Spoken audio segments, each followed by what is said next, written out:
The unexpected encounter.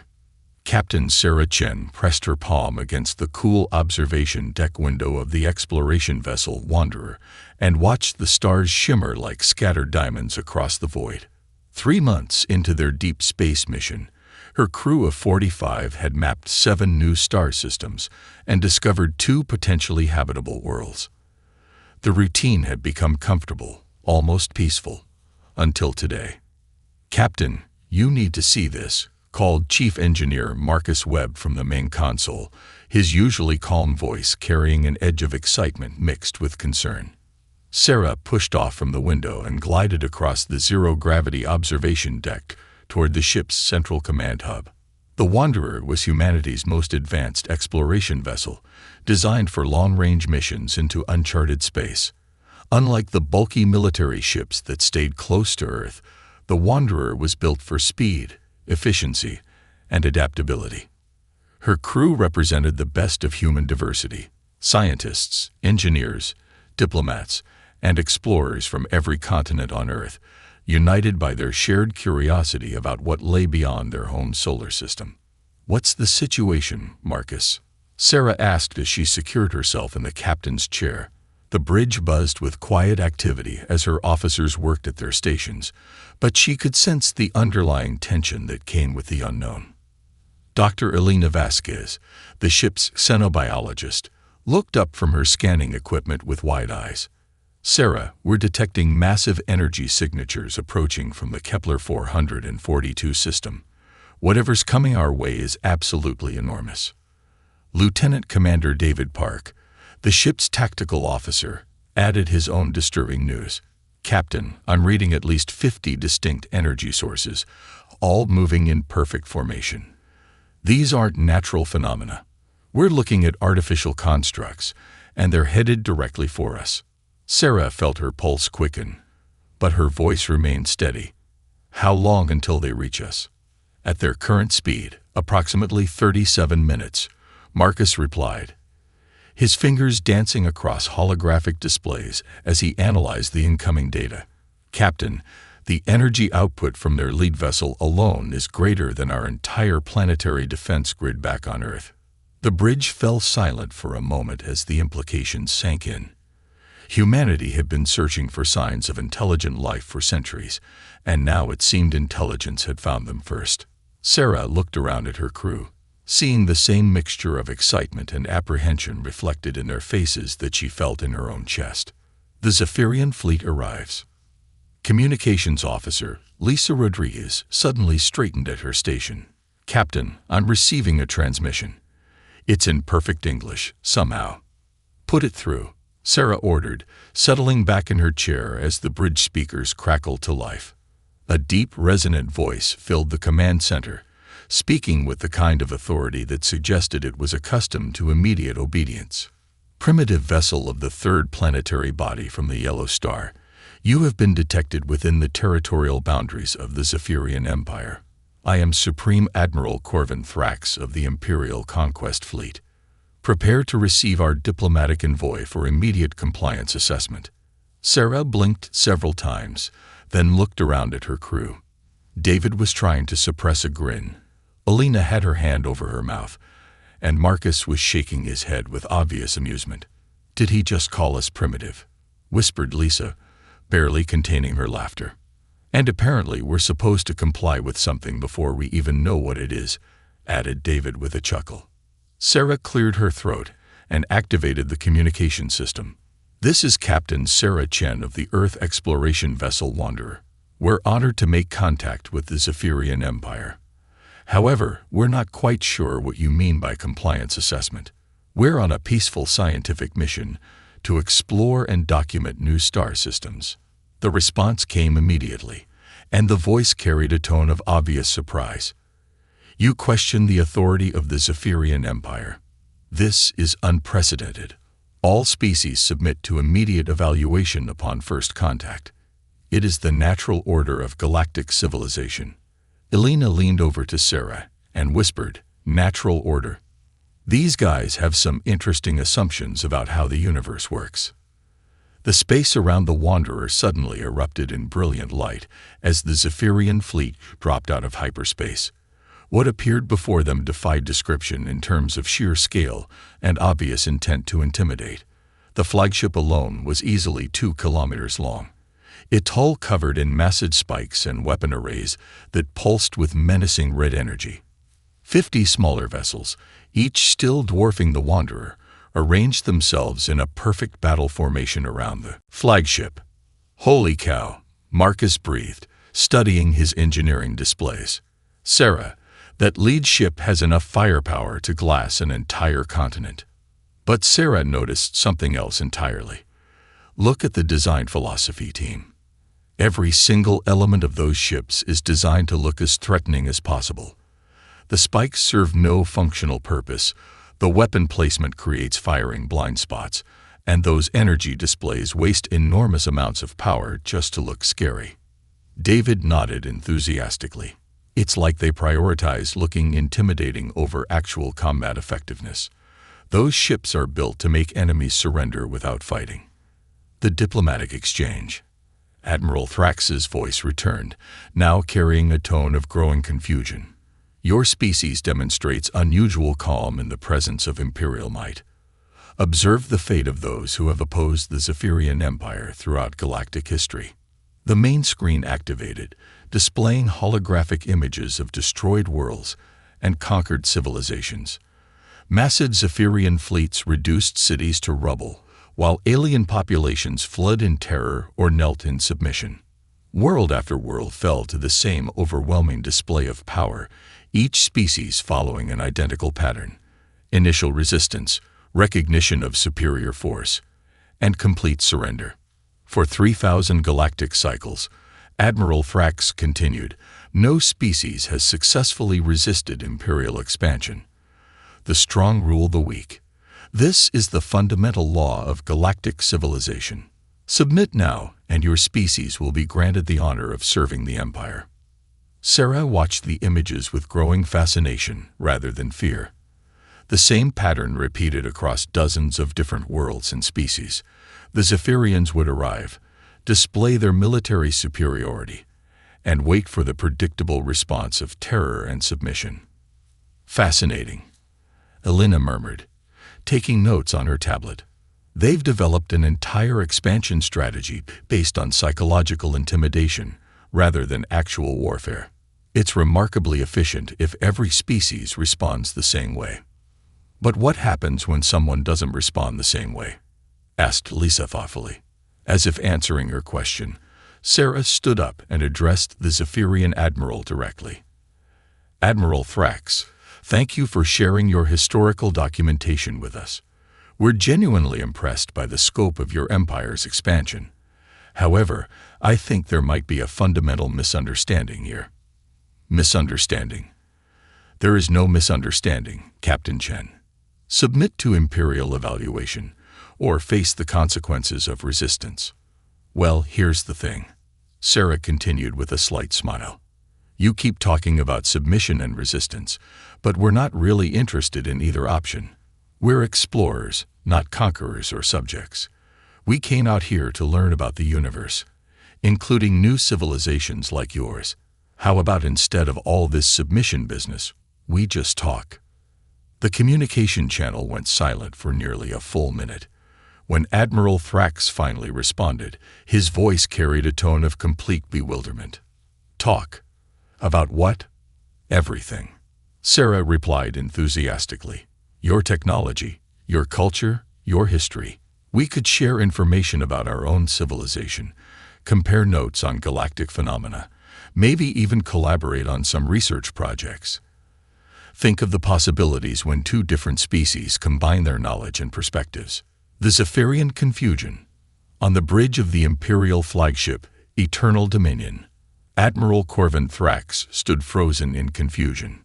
In 3,000 years of Imperial expansion, no species had ever responded to first contact with enthusiastic curiosity. The humans weren't cowering in fear, weren't preparing for hopeless resistance, and weren't begging for mercy. Instead, they seemed genuinely excited about the opportunity to meet a new civilization. Admiral called Sub-Commander Zara Voss from her position at the tactical station. The human vessel is maintaining position and shows no signs of aggressive posture or retreat preparation. They appear to be waiting for our response. Frax looked around his bridge at his officers, all of whom seemed equally confused by this unprecedented situation. The Imperial Standard Operating Procedure for First Contact had never included a contingency for species that responded with friendship rather than fear.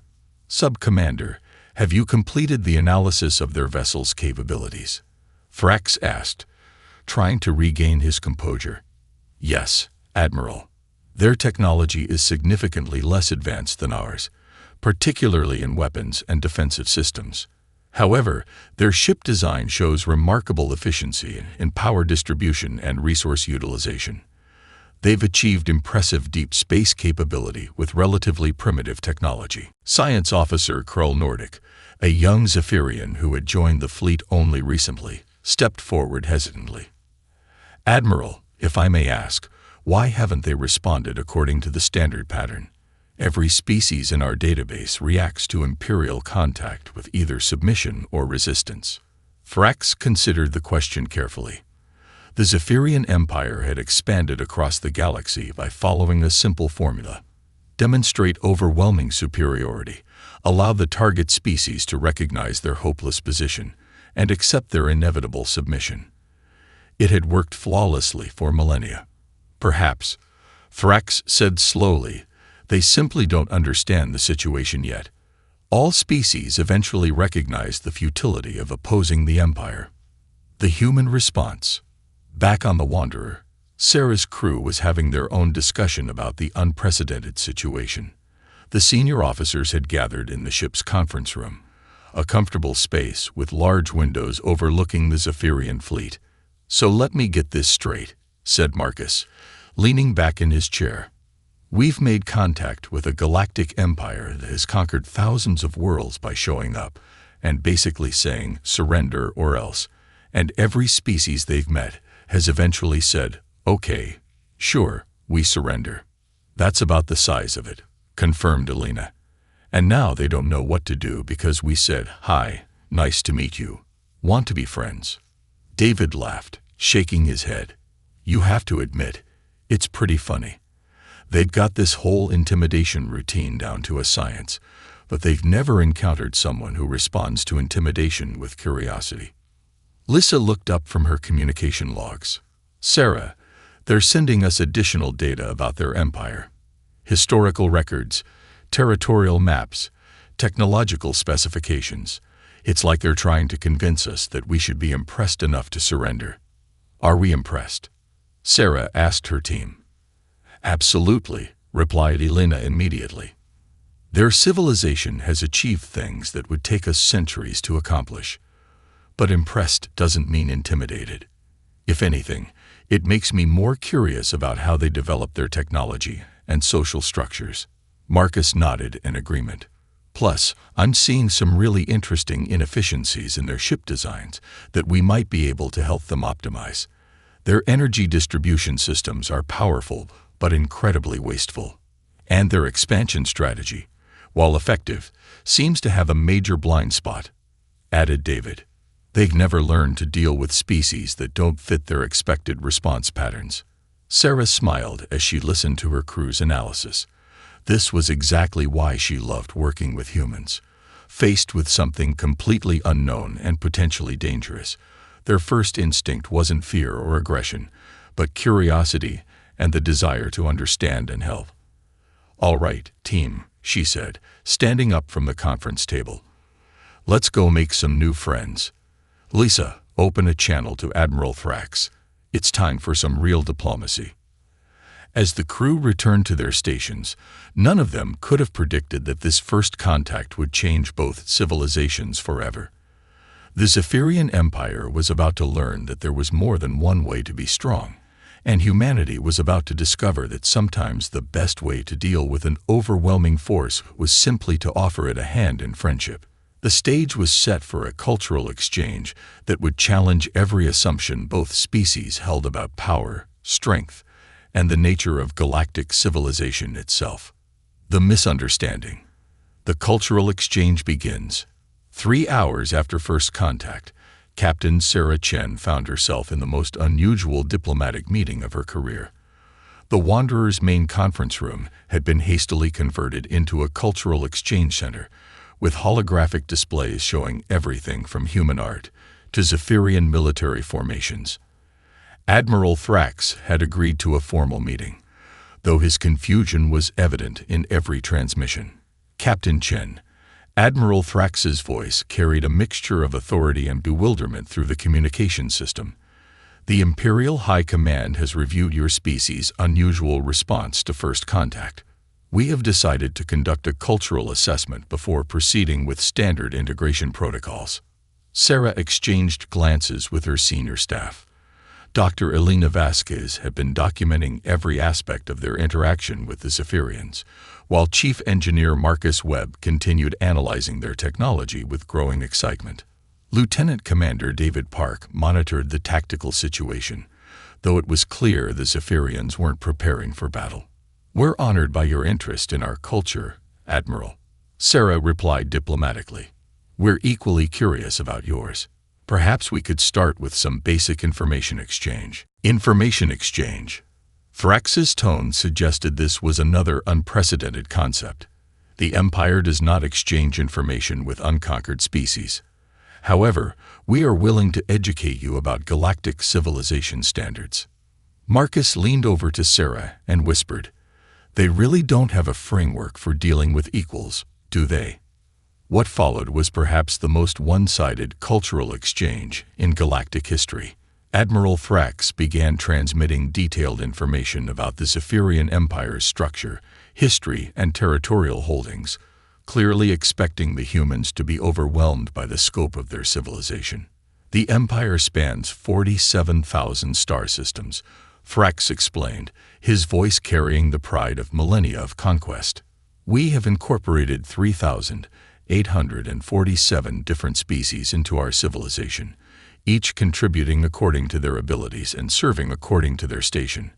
Our military consists of 12,000 battle fleets, each capable of reducing a planet to orbital debris within standard time units." Elena took notes frantically, her scientific mind racing with questions. "Admiral, this is absolutely fascinating. How do you manage cultural integration across so many different species? The logistical challenges alone must be extraordinary." Logistical challenges. Thrax paused, clearly not expecting this response. "Integration is simple. Species submit to Imperial authority and fulfill their assigned roles. There are no challenges. But what about cultural preservation?" Elena continued enthusiastically. "Surely each species has unique perspectives, art forms, and ways of thinking that contribute to the Empire's knowledge base." Another long pause. "Species maintain cultural elements that do not interfere with Imperial efficiency. Art and unique perspectives are irrelevant to galactic governance." David couldn't contain himself any longer. "Admiral, with respect, you're sitting on the greatest treasure trove of diverse knowledge in galactic history, and you're treating it like it's irrelevant. Do you have any idea what humanity could learn from studying 3,847 different civilizations?" The human perspective.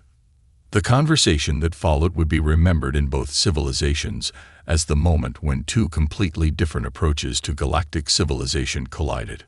While Admiral Thrax tried to impress the humans with displays of military might and territorial control, the humans responded with questions about science, culture, and the possibility of collaborative research. "Admiral," Sarah said after reviewing the data, "your Empire's achievements are truly impressive. The scale of organization required to manage 47,000 star systems is beyond anything we've imagined. But I have to ask, what's the goal?" The goal. Thrax's confusion was becoming a regular feature of their conversation. "Expansion is the goal. Growth is strength. The strong must rule to maintain galactic order." "But expansion toward what end?" Sarah pressed gently. "What does the Empire hope to achieve once every habitable world is under Imperial control?" The question hung in the space between the two ships like a challenge to fundamental assumptions. For the first time in the conversation, Admiral Thrax had no immediate answer. Marcus seized the moment to share his own analysis. "Admiral, we've been studying the technical specifications you've shared, and we're genuinely impressed by your civilization's engineering capabilities. However, we've also noticed some potential efficiency improvements that might interest you." Efficiency improvements. Thrax's voice carried a note of skepticism. The Empire's technology has been perfected over millennia of conquest. What could a primitive species suggest? Well, Marcus continued with the enthusiasm of an engineer who had found an interesting problem to solve. Your ship's power distribution systems are incredibly powerful, but they're running at about 60% efficiency. The energy waste from your intimidation displays alone could power our entire ship for months. Intimidation displays serve a psychological function, Thrax replied defensively. They demonstrate imperial might and encourage surrender. Absolutely, Marcus agreed cheerfully. But what if you could achieve the same psychological effect while also improving your ship's performance? We've been working on some ideas that might help. The Zephyrian Dilemma. On the bridge of the Eternal Dominion, Admiral Thrax found himself in an unprecedented situation. His officers were actively debating the human suggestions, something that had never happened during a first contact scenario. "Admiral," Subcommander Voss reported, "the human engineers' efficiency calculations are mathematically sound. Their proposed modifications could increase our power output by 40%, while maintaining the same intimidation factor." Science Officer Nordic added his own analysis. "Sir, the humans' questions about cultural preservation have made me realize we may have overlooked valuable resources. If even 10% of our incorporated species possess unique scientific perspectives, the potential for technological advancement could be enormous." Thrax felt the foundations of his worldview beginning to shift. The Empire's expansion had always been justified by the principle that the strong should rule the weak. But what if strength wasn't just about military might? What if the humans were demonstrating a different kind of strength entirely? "Subcommander," Thrax said slowly, "initiate a conference with the Imperial High Command. This situation requires guidance from the highest levels of authority." The response from the High Command was swift and decisive. Supreme Emperor Draxon himself appeared on the flagship's main screen, his presence commanding immediate attention from every officer on the bridge. "Admiral Thrax," the Emperor's voice carried the weight of absolute authority. "Explain why you have not yet secured the submission of this new species." Thrax straightened to his full height. "Your Majesty, the humans have presented unprecedented challenges to our standard protocols. They show no fear of imperial might and have made suggestions for improving our technology and administrative systems." Suggestions. The Emperor's tone turned dangerous. "You allowed primitives to criticize imperial perfection." "Your Majesty, their suggestions are actually quite logical and potentially beneficial. They've identified efficiency improvements that could enhance our fleet's capabilities." The unexpected crisis. The conversation was interrupted by urgent alarms throughout the Zephyrian fleet. Navigation Officer Crix reported with barely controlled panic in his voice. "Admiral, we're detecting massive gravitational anomalies in the local space. Something is destabilizing the star system's gravitational balance." Sarah's voice immediately came through the communication channel. "Admiral Thrax, we're reading the same anomalies. Our astrophysicist believes it's a cascade failure in the local gravitational field, possibly triggered by the presence of so many massive objects in the same space." Dr. Elena Vasquez's voice joined the conversation, speaking rapidly with scientific urgency. "The gravitational interaction between your fleet and the local celestial bodies is creating resonance patterns that could collapse the entire system. We're looking at potential stellar destabilization within the next 6 hours." Admiral Thrax felt his world spinning out of control. Imperial science teams confirmed this analysis immediately. The confirmation came back within minutes. The humans were correct. The presence of the massive Zephyrian fleet had triggered a gravitational cascade that threatened to destroy the entire star system, including both fleets. "Admiral," Sarah's voice cut through the chaos, "our chief engineer has been working on a solution. We think we can stabilize the gravitational field, but we'll need to coordinate our efforts with your fleet." Coordinate? Thrax struggled to process this development. The Empire does not coordinate with lesser species. "Admiral," Marcus Webb's voice carried the patient tone of an engineer explaining a complex problem. "With respect, this isn't about Empire politics. This is about physics. If we don't work together to solve this problem, we're all going to die together." The solution. What followed was perhaps the most unusual joint operation in galactic history. Human engineers worked alongside Zephyrian scientists to develop a solution that required precise coordination between both fleets. The plan was elegant in its simplicity. Use the combined gravitational fields of both fleets to create a controlled resonance pattern that would stabilize the local space-time distortions. "All right, everyone," Sarah announced over the joint communication channel. "We're going to need perfect timing and coordination." "Admiral Thrax, are your ships ready?" "Human Captain," Thrax replied, and for the first time, his voice carried a note of respect. "The Imperial fleet is prepared to follow your lead." The operation required both fleets to move in perfect synchronization, using their combined mass to create gravitational waves that would counteract the destabilizing resonance. Human intuition and adaptability combined with Zephyrian precision and power to create a solution that neither species could have achieved alone. Initiating gravitational pulse in 3, 2, 1. "Mark," Sarah commanded. The space around both fleets shimmered as massive gravitational waves propagated through the local space-time continuum. For a moment, it seemed as though the fabric of reality itself was rippling like water around the two fleets. "It's working," Elena announced excitedly. "The gravitational anomalies are stabilizing. The resonance cascade is collapsing back to normal parameters." The crisis was over, but its impact on both civilizations was just beginning. Admiral Thrax found himself looking at the human ship with entirely new perspective. These weren't primitives to be conquered or subjects to be ruled. They were partners who had just saved both their civilizations through creativity, cooperation, and scientific ingenuity. The new understanding. "Captain Chen," Admiral Thrax said quietly over the communication channel, "the Empire owes you a debt that cannot be repaid through standard protocols." "No debt necessary, Admiral," Sarah replied warmly. "That's what friends do for each other." "Friends." Thrax tested the word carefully. "The Empire has allies and subjects, but friends is not a category in our diplomatic framework." "Well," Sarah said with a smile that carried through her voice, "maybe it's time to add a new category." The conversation that followed changed both civilizations forever.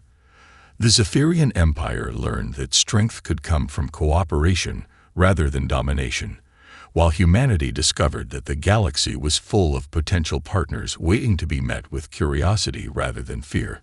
Science Officer Nordic, who had been quietly observing the entire exchange, approached Admiral Thrax with a proposal that would have been unthinkable hours earlier. "Admiral, what if we established a permanent cultural and scientific exchange program with the humans? Think of what we could learn from each other." Thrax considered the suggestion carefully. The Empire had always grown through conquest, but perhaps it was time to try growing through cooperation. "Sub-Commander Voss, draft a formal proposal for the Imperial High Command. We may be witnessing the beginning of a new chapter in galactic civilization." As both fleets prepared to part ways, Sarah looked out at the massive Zephyrian ships with a sense of wonder and possibility. Humanity had ventured into the galaxy looking for new worlds to explore, but they had found something far more valuable: proof that the universe was full of potential friends waiting to be discovered. The encounter between humans and Zephyrians would be remembered as the moment when two different approaches to galactic civilization met and discovered that cooperation was stronger than conquest, curiosity more powerful than fear, and friendship more lasting than dominance. In the days that followed, both species would return to their respective civilizations, with stories that would change the course of galactic history. The Zephyrian Empire would begin to reconsider its expansion policies, while humanity would prepare for a future filled with new friendships among the stars. The galaxy, it seemed, was about to become a much more interesting place.